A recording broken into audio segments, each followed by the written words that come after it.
Bienvenue dans Mon Psy part en live, le podcast où on parle psychologie, émotions, développement personnel et bien plus encore de manière drôle et décomplexée. Je suis Julien Borloo, psychologue spécialisé en hypnose et coaching et je te donne toutes les clés pour prendre soin de ta santé mentale.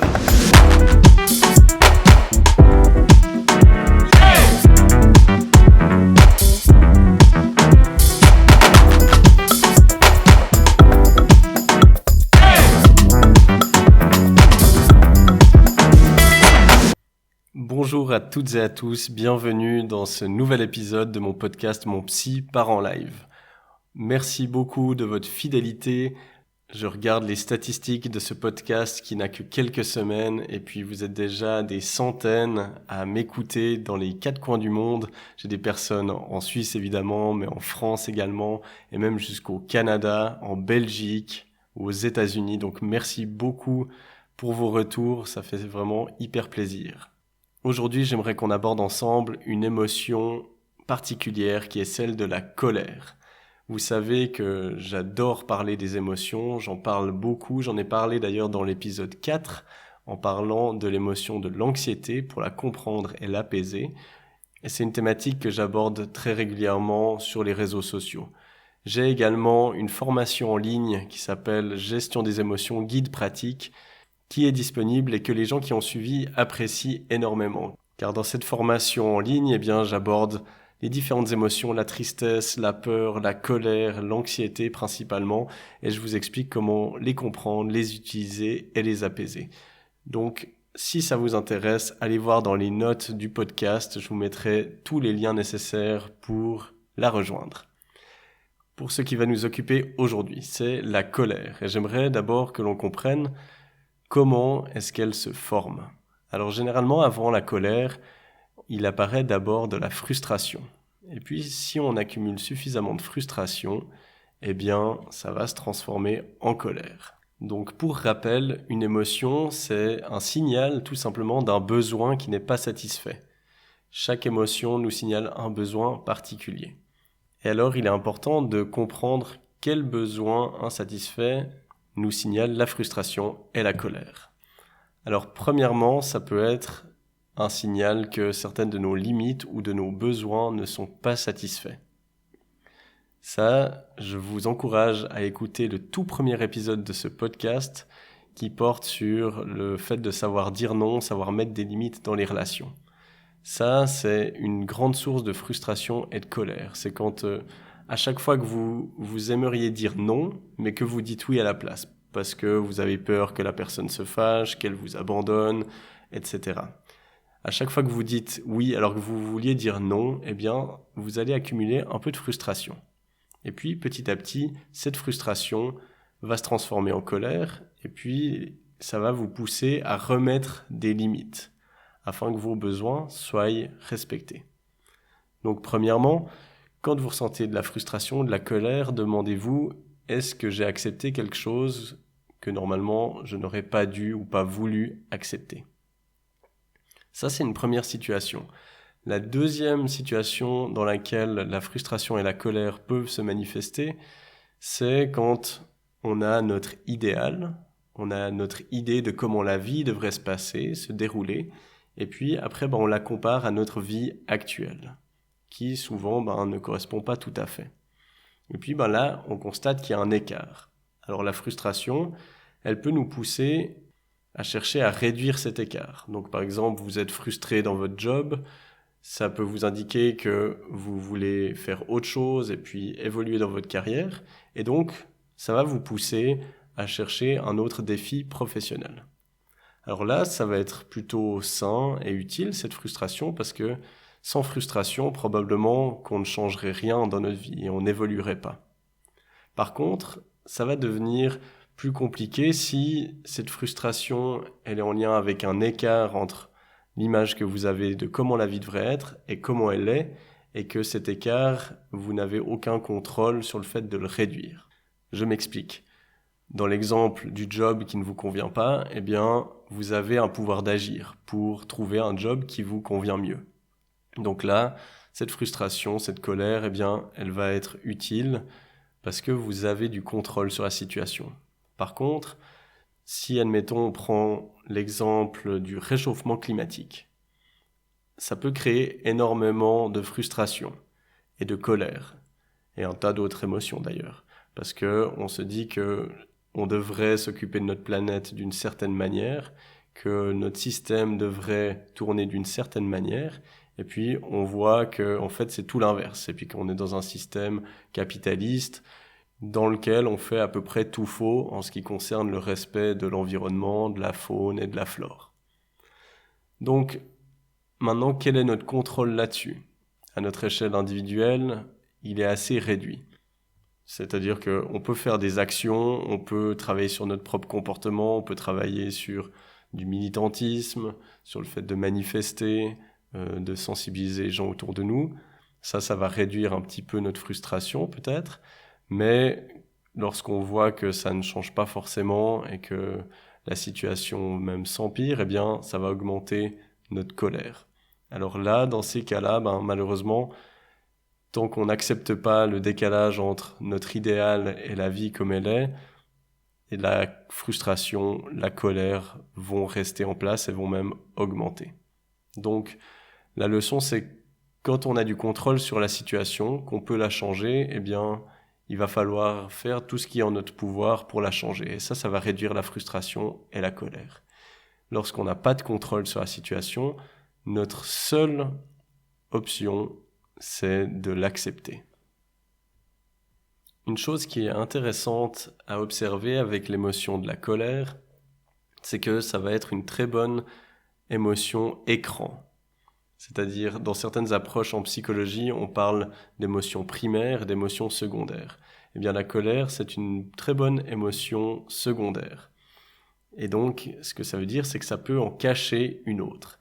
Généralement, l'émotion de la colère, quand c'est une émotion secondaire, eh bien, c'est qu'elle cache très souvent de la tristesse. Et il suffit de creuser un peu pour comprendre que derrière la colère, en fait, chez beaucoup de personnes, il y a de la tristesse, il y a de la souffrance. Mais alors pourquoi est-ce que très souvent on utilise la colère comme un écran pour cacher la tristesse? Eh bien tout simplement parce que de manière sociétale, il est plus accepté, c'est un peu bête, mais il est plus accepté qu'on soit en colère plutôt qu'on soit triste. Peut-être aussi parce que on associe la colère, c'est une émotion plutôt active, on va crier, on va prendre de la place, on va agir, alors que la tristesse, c'est une émotion peut-être un peu plus passive, où on va plus se replier sur soi, être plus calme, être plus ralenti. Et puis peut-être qu'on est dans une société qui valorise davantage l'action. Ça, on va aussi beaucoup le voir chez les hommes. Beaucoup d'hommes vont cacher de la tristesse avec de la colère. On peut aussi peut-être l'expliquer de manière sociétale, bien parce que c'est bien connu, les hommes ne doivent pas pleurer. C'est malheureusement comme ça que beaucoup de gens ont été élevés ou sont encore élevés, et du coup, ça laisse comme seule option pour un homme qui a besoin d'exprimer sa tristesse, eh bien, de l'exprimer par de la colère et de la violence. Alors, quelle est la partie difficile avec la colère et surtout sa gestion? Eh bien, c'est que c'est une émotion qui monte très vite, très fort et qui peut faire des dégâts, entre guillemets, parce que ça va nous pousser à crier ou parfois à gesticuler, à être violent même dans certains cas extrêmes. Parce qu'on l'a vu, pour empêcher la colère de se construire et d'augmenter, de s'accumuler, on l'a vu, il faut mettre des limites dans ces relations, s'assurer que nos besoins sont respectés, chercher à améliorer notre situation et nous rapprocher de notre idéal quand c'est en notre contrôle et accepter quand ça ne l'est pas. Mais parfois, on est pris dans le cœur du moment, on a une poussée de colère. Dans ces cas-là, comment gérer cela? Eh bien, la meilleure façon d'arrêter la colère sur le moment, c'est de la couper à la racine. Et comment faire ça? Eh bien, en prenant une pause. Donc, une bonne façon de le faire, c'est de prétexter une pause pipi, par exemple. Vous êtes énervé contre un collègue, vous êtes énervé contre votre partenaire, ou dans votre famille, contre un membre de votre famille, eh bien, coupez net la conversation, prétextez de devoir aller aux toilettes. Allez aux toilettes, prenez quelques respirations, vous mettez un peu d'eau sur le visage, vous prenez le temps de souffler et de réfléchir un peu à ce qui est en train de se passer, ce que vous souhaitez dire. plus vous allez réussir à interrompre ces montées de colère, plus vous allez éviter ces explosions qui peuvent avoir des conséquences dommageables sur vos relations. Maintenant, si ça arrive dans vos relations proches, eh bien, vous pouvez anticiper ces montées de colère et puis convenir d'un système ensemble, par exemple en couple, pour gérer ces moments-là. Alors moi, ce que je suggère souvent, c'est de convenir d'un geste temps mort. Donc ça peut être le geste temps mort où on fait le signe avec les mains, mais ce qui est encore mieux, c'est de prendre un geste et de l'associer à un mot clé qui est complètement ridicule et surtout qui va casser en fait le pattern de la conversation.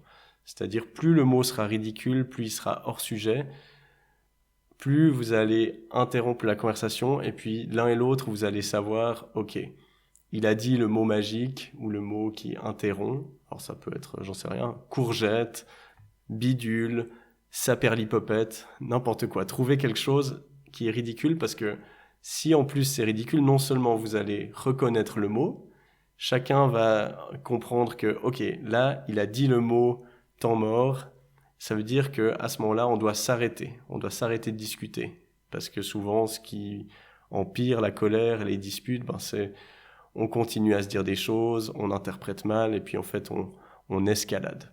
Donc là, choisissez un mot et un geste. Si c'est ridicule, c'est encore mieux parce que ça va vous faire rire.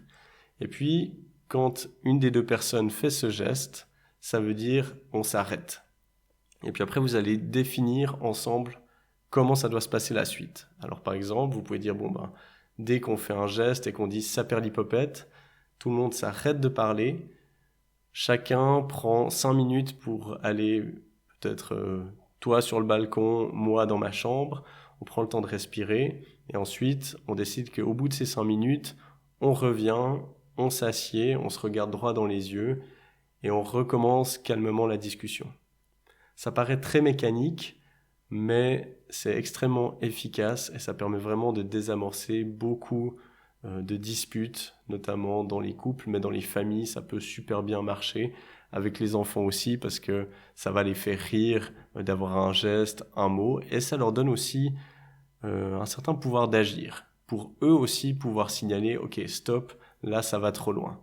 Donc quand vous mettez ça d'accord, ça veut dire que tout le monde a ce pouvoir-là, et que ça soit un adulte ou un enfant qui fasse le geste d'interruption et qui dise le mot, eh bien tout le monde doit respecter ça. C'est hyper important parce que si une fois il n'est pas respecté, eh bien après, en fait, ça casse tout son pouvoir. Alors, si je récapitule, la colère et la frustration nous informent de deux choses. Soit que nos limites ou nos besoins ne sont pas respectés, soit qu'il y a un décalage entre notre idéal et la vie qu'on mène. Et donc, quelles sont les façons d'apaiser cette colère ? Premièrement, réaffirmer vos limites en signalant par exemple à un collègue de ne plus vous contacter le dimanche soir à 19h, en signalant à une personne qui vous dépasse dans une queue d'aller se remettre à l'arrière de la queue, en signalant à votre ami que ce n'est pas OK pour vous de devoir l'aider pour son Xème déménagement, etc. Deuxième façon d'apaiser la colère, c'est de faire ce qui est en votre contrôle pour rapprocher votre vie actuelle de votre idéal.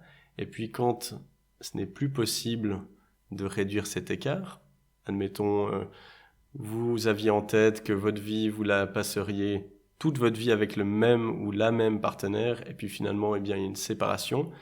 Vous n'avez plus le choix ou la capacité de ramener cette personne dans votre vie. Eh bien, soit vous n'acceptez pas cette situation, puis vous allez être en colère toute votre vie, soit vous acceptez que votre plan de base ne correspond pas à la vie que vous menez, et puis vous l'acceptez et vous faites avec. Ça apaisera aussi la frustration et la colère.